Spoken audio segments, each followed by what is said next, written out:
Faraday's laws of electrolysis. Faraday's law of electrolysis. तो Faraday's law of electrolysis में हम लोग फर्स्ट लॉ देख रहे हैं। फर्स्ट लॉ ध्यान दें, फर्स्ट लॉ। तो फर्स्ट लॉ कर इलेक्ट्रोलाइसिस, तो इलेक्ट्रोलाइसिस की क्रिया किस में होगा? इलेक्ट्रोलाइटिक सेल में। और इलेक्ट्रोलाइटिक सेल में एनोड और कैथोड होता है, और एनोड और कैथोड मीन्स इलेक्ट्रोड पर जो है वह जो मेटर है वो डिस्चार्ज या आयन डिस्चार्ज करेगा। तो यहाँ पर कह रहा है कि डिपोजिटेड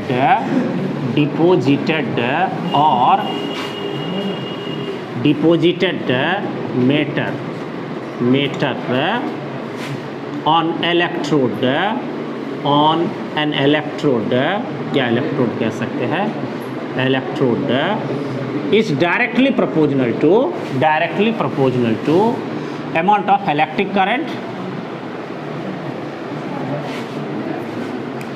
यहाँ पर amount of deposited matter on electrode is directly proportional to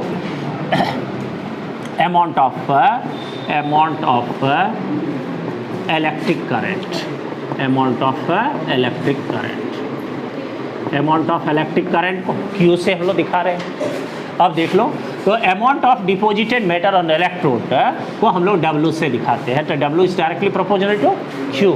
तो W is directly proportional to Q, तो प्रोपोर्शनल के साइन को हटाएंगे तो कांस्टेंट, तो कांस्टेंट के जगह यहाँ पर Z यूज होता है और Q। तो W बराबर हो गया Z और Q बराबर सब हो जाते हैं IT। तो Q बराबर IT।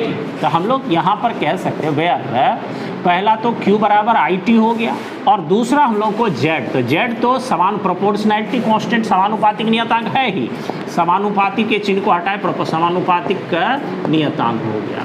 यह प्रोपोर्शनैलिटी कांस्टेंट है ही, लेकिन इसका मूल नाम है विद्युत रासायनिक, जिसको हम लोग कहते हैं electrochemical equivalent, EQUIVALENT, electrochemical equivalent, और इसको शॉर्ट में कहा जाता है ECE, इलेक्ट्रोकेमिकल इक्विवेलेंट।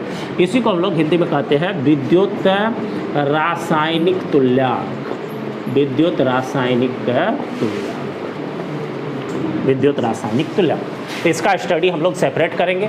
तो इट मीन्स पहले हम लोग को फैराडेज लॉ ऑफ इलेक्ट्रोलाइसिस में फर्स्ट लॉ सीधे कह रहा है कि आपको इलेक्ट्रोलाइसिस की क्रिया में, इलेक्ट्रोलाइसिस में amount of deposited matter on electrode पर जमा पदार्थ या मुक्त पदार्थ की जो मात्रा है वह डायरेक्टली प्रोपोर्शनल होगा आप जितने परिणाम इलेक्ट्रिक करंट उसमें फ्लो कराएंगे। It means amount of electric current, और ये इलेक्ट्रिक करंट के अमाउंट को Q से, और Q बराबर हम लोग को IT, और प्रोपोर्शनल के साइन को अकॉर्डिंग टू लॉ हम लोग हटाते हैं तो Z हम लोग को आता है, Z से प्रोपोर्शनैलिटी कांस्टेंट, और this is called electrochemical equivalent, और इन शॉर्ट ECE, इसको हिंदी में विद्युत रासायनिक तुल्यांक कहते हैं हम लोग। ठीक है,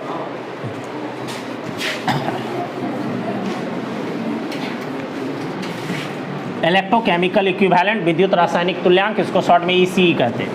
इसका अलग से हम लोग व्याख्या देखेंगे। देखो अब ध्यान दो, यहाँ पर थोड़ा सा एक बार ध्यान दीजिए, अमाउंट ऑफ इलेक्ट्रिक करंट, यहाँ पर थोड़ा सा सेंटेंस ये नहीं कि अधूरा समझ लेना, यह तुमको यह deposited matter, it means W is directly proportional, इसको ऐसे भी कह सकते हो क्वांटिटी ऑफ इलेक्ट्रिसिटी और पासेस थ्रू किससे पास करता है? Passes through electrolyte. ये अगर कंप्लीटली देखना चाहते हैं तो ऐसे भी, अब मीनिंग वही क्लियर ही हो रहा है, तो तुमको जितना ज़्यादा लिखना है लिख सकते हो, लेकिन बात समझने के लिए एकदम क्लियर होनी चाहिए कि जो क्वांटिटी ऑफ इलेक्ट्रिसिटी है और यह किस में पास करेगा? इलेक्ट्रोलाइट में ही ना, तब ना इलेक्ट्रोलाइसिस की क्रिया होगी, और तब इलेक्ट्रोड पर हम लोग मैटर डिपॉजिट करेगा, और वह मैटर डिपॉजिट जितना करेगा वो तुमको इसी क्वांटिटी के, इट मीन्स Q के क्या होगा? प्रोपोर्शनल होगा। ठीक है,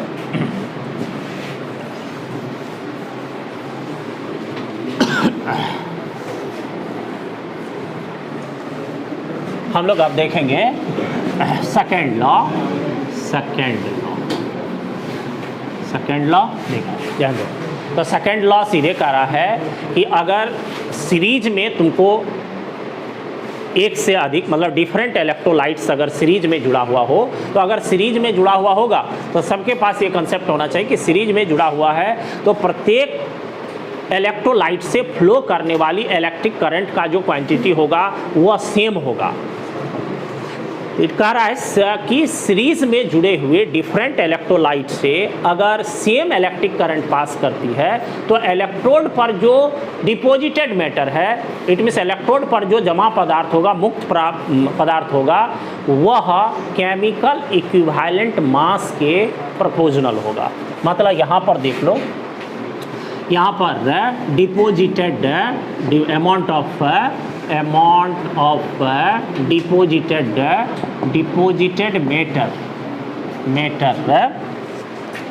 matter is directly proportional to chemical equivalent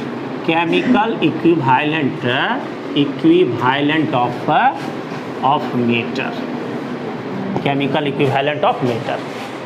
देख लो अब कंप्लीटली नियम ये हम शॉर्ट में लिख दें यहाँ पर, इतनी समझ में सबको बातें होनी चाहिए कि यहाँ पर अगर सीरीज में जुड़ा हुआ हो डिफरेंट इलेक्ट्रोलाइट्स, तो सीरीज में जुड़ा होगा तो इलेक्ट्रिक करंट सेम पास करेगा। It means if same electric current passes through different electrolytes, विभिन्न इलेक्ट्रोलाइट्स जो कि श्रेणी क्रम में उससे अगर सेम क्वांटिटी का इलेक्ट्रिक करंट पास कर रहा है तो उसके इलेक्ट्रोड पर जो डिपॉजिटेड मैटर होगा, मुक्त पदार्थ होगा, उसकी मात्रा उस पदार्थ के केमिकल इक्विवेलेंट के प्रोपोर्शनल होगा।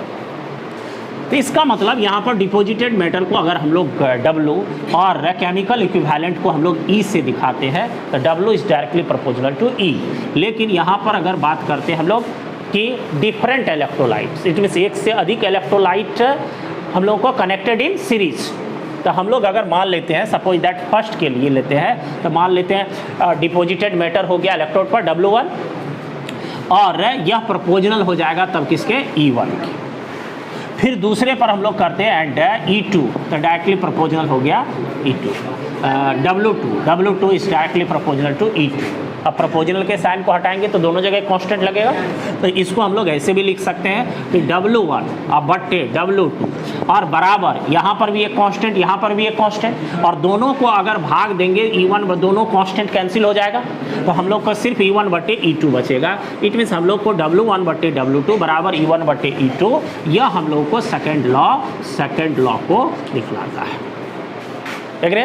अब देखिए यहाँ पर सबसे बड़ी बात, जो तीन मैटर को आप देखो, तुम सेकंड लॉ भी यहाँ पर देखे तो हम लोग को फर्स्ट लॉ में क्या आ गया, एक बार ध्यान से देखिए। फर्स्ट लॉ में हम लोग को क्या आया कि फर्स्ट लॉ हम लोग को Z इज हम लोग को W it means directly proportional to Q, मतलब deposited matter on electrode is directly proportional to a quantity of electric current passes in electrolyte. W is directly proportional to Q और हम लोग ये देखें W बराबर ZIT, तो हम लोग को यहाँ पर एक नया टर्म आया Z, और ये Z हम लोगों को कहलाया ECE। तो हम लोग को अब एक ये, क्योंकि ये तो डिपॉजिटेड मैटर का हम लोगों को अमाउंट है जिसको हम लोग ग्राम में दिखा सकते हैं, और Q हम लोग को हो गया क्वांटिटी ऑफ इलेक्ट्रिसिटी। तो क्वांटिटी ऑफ इलेक्ट्रिसिटी में I और T इलेक्ट्रिक करंट और टाइम है, ये हम लोग को एक्सप्लेनेशन का टर्म है नहीं, ये सब कोई जाते हैं। हम लोग को एक ही नया टर्म आया यहाँ पर Z, तो Z को हम लोग इलेक्ट्रोकेमिकल इक्विवेलेंट कहते हैं। हम लोग को ये सेपरेट एक्सप्लेनेशन करना होगा, परीक्षा भी एग्जाम्स में इससे क्वेश्चन भी पूछा जाता है। उसके बाद दूसरे रूल में हम लोग देख रहे हैं W is directly proportional to E, तो W it means deposited amount of deposited matter expressed in gram. तो ये हम लोगों को एक प्रकार से समान टर्म है, लेकिन यहाँ पर फिर एक नया टर्म आया E, it means this E is called chemical equivalent mass. इसको हम लोग केमिकल इक्विवेलेंट मास कहते हैं, इक्विवेलेंट मास। यहाँ पर chemical equivalent masses of matter ऐसे लगा देते। तो क्या इक्विवेलेंट मास E बराबर केमिकल इक्विवेलेंट, यह भी हम लोगों को जानने का एक नया टर्म आ गया यहाँ पर E के बारे में, और नियम से तो हम लोग को आया ही W1 बटे W2 बराबर E1 बटे E2, ये हम लोग को आया।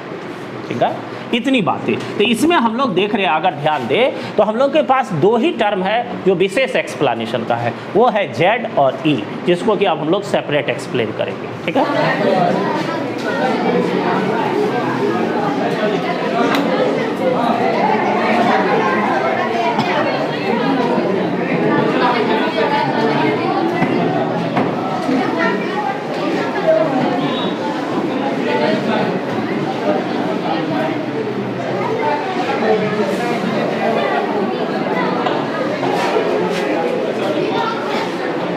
कोई दिक्कत?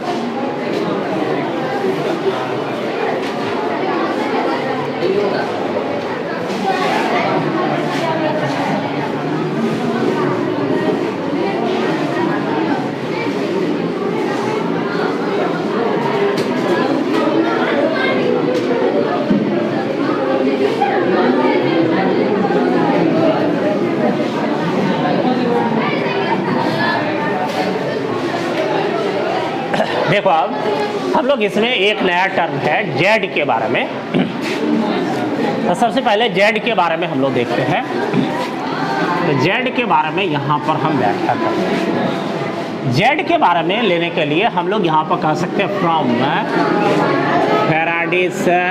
Faraday's first law. ध्यान दो, पढ़ाई लिखाई बहुत ही कठिन काम है, पहले भी हम कह चुके हैं, और ये सब के बस की बात भी नहीं है, इसलिए सब पर क्यों ध्यान दें हम। तो जिसके बस की बात है वो अपना करेगा। तो फ्रॉम फर्स्ट लॉ हम लोग फैराडेज फर्स्ट लॉ से लेते हैं। तो W बराबर ZIT। हम लोगों को एक्सप्लेन करना है Z को, तो Z को हम लोग सेपरेट करेंगे और W/IT। हम लोग अगर Z को डिफाइन करना हो तो डिफिनेशन के लिए नियम बताए हुए हैं कि जो नीचे वाला टर्म है उसको हम लोग यूनिट कर दें। तो हम लोग कह सकते हैं इफ़ I बराबर हो गया, I बराबर 1 एम्पियर एंड T बराबर हो गया 1 सेकेंड। अगर ऐसा करते हैं तो हम लोग कह सकते हैं देन तब क्या हो जाएगा कि Z बराबर W/1 × 1, इट मीन्स यह हो गया W, Z बराबर W। तो यहाँ पर अब डिफिनेशन क्लियर है। डिफिनेशन क्लियर है कि हम लोग देख रहे हैं कि इलेक्ट्रोलाइसिस के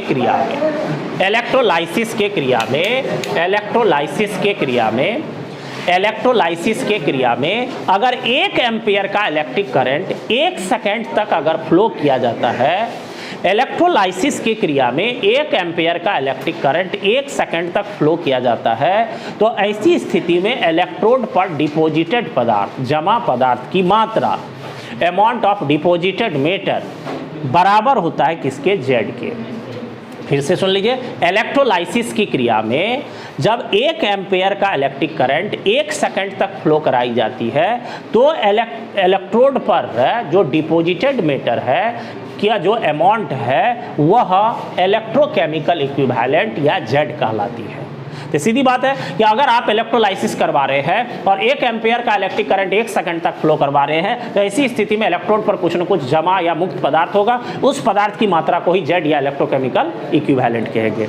नेक्स्ट हो गया, फिर देख लो, हम लोग इससे पहले E भी देखे, अभी तो Z को एक्सप्लेन कर लिए। अब Z को एक्सप्लेन कर लिए तो यहाँ पर यूनिट ऑफ Z भी अगर आ जाता है, यूनिट ऑफ Z, तो ये तो हम लोगों को इसी फार्मूला से हो जाएगा। जैसे यह हम लोगों को Z बराबर अगर W/, हम लोग इसको Q भी लिख सकते हैं, क्योंकि IT किसके बराबर? Q के बराबर। तो हम लोग कह सकते हैं यूनिट ऑफ Z बराबर हो गया, W का मात्रक हो गया ग्राम और Q का मात्रक हो गया कूलम। तो इट मीन्स यह हो गया तुमको ग्राम/कूलम, या ग्राम पर कूलम लिख सकते हैं। अब देखिए, हम लोग यहाँ पर Z को एक्सप्लेन कर लिए, लेकिन हम लोग को दूसरा एक इंपॉर्टेंट टर्म है E, this is called chemical equivalent mass. अब वो क्या है इसके बारे में तो ये हम लोग एक्सप्लेन करेंगे। E को रिलेशन बिटवीन हम लोग लेते हैं Z एंड E, इस दोनों के रिलेशन से। अब देखो, तो हम लोग यहाँ पर कह सकते हैं, चूंकि या हम लोग कह सकते हैं यहाँ पर फ्रॉम सेकेंड लॉ से, तो सेकेंड लॉ से W1/W2 बराबर है E1/E2। और फ्रॉम फर्स्ट लॉ हम लोग फैराडेज लॉ कह सकते हैं। फ्रॉम फर्स्ट लॉ हम लोग अगर लेते हैं तो फर्स्ट लॉ एकदम क्लियर है, W बराबर ZIT। ZIT। तो अगर हम लोग यहाँ पर ये देख ले कि ये नियम कब अप्लाई होता है, उसको भी थोड़ा सा याद करने का प्रयास करो। यह नियम तब अप्लाई होगा जब तुम्हारा इलेक्ट्रोलाइट्स सीरीज कनेक्शन में हो, और सीरीज कनेक्शन में प्रत्येक इलेक्ट्रोलाइट से फ्लो करने वाली इलेक्ट्रिक करंट का जो क्वांटिटी होगा वह सेम होगा। इसका मतलब हो गया कि W1 के जगह हम लोग अगर रखते हैं तो यहाँ Z1 हो जाएगा, लेकिन IT ही रहेगा। W2 के जगह फिर यहाँ पर W बराबर ZIT, तो Z2 और IT, तो दोनों में IT क्या है, अमाउंट क्वांटिटी ऑफ इलेक्ट्रिसिटी। तो हम लोग पहले इस नियम को सेकंड लॉ से आया है, तो सेकंड लॉ के एक्सप्लेनेशन में हम लोग लिख चुके हैं कि इसमें अमाउंट ऑफ इलेक्ट्रिसिटी प्रत्येक इलेक्ट्रोड से फ्लो इलेक्ट्रोलाइट से फ्लो करने वाला क्वांटिटी ऑफ इलेक्ट्रिसिटी सेम होगा। इसलिए यहाँ पर भी Z1IT, यहाँ पर भी Z1IT, मतलब जो क्वांटिटी ऑफ इलेक्ट्रिसिटी है दोनों जगह क्या की सेम। अब यहाँ पर बराबर हो जाएगा E1 बटे हो गया E2। अब देखो ये दोनों कैंसिल, हम लोग सीधे कह सकते हैं Z1 बटे Z2 बराबर E1 बटे E2, ये हो गया। अब देखो यहाँ 1 वाला टर्म ऊपर, इधर भी 1 वाला टर्म ऊपर, इट मीन्स तुमको इसको Z is directly proportional to E, मतलब Z को E से जोड़ लिए और Z को एक्सप्लेन कर लिए, तब तुमको Z भी E भी और Z और E में रिलेशन भी तीनों समझ में आनी चाहिए। तो इसमें दो ढंग का क्वेश्चन बनता है, एक तो आप Z और E में रिलेशन निकालिए, और नहीं तो फिर ऐसे कह देगा कि सिद्ध करो कि जो केमिकल इक्विवेलेंट है या इलेक्ट्रोकेमिकल इक्विवेलेंट है वह केमिकल इक्विवेलेंट के क्या होगा, प्रोपोर्शनल होगा।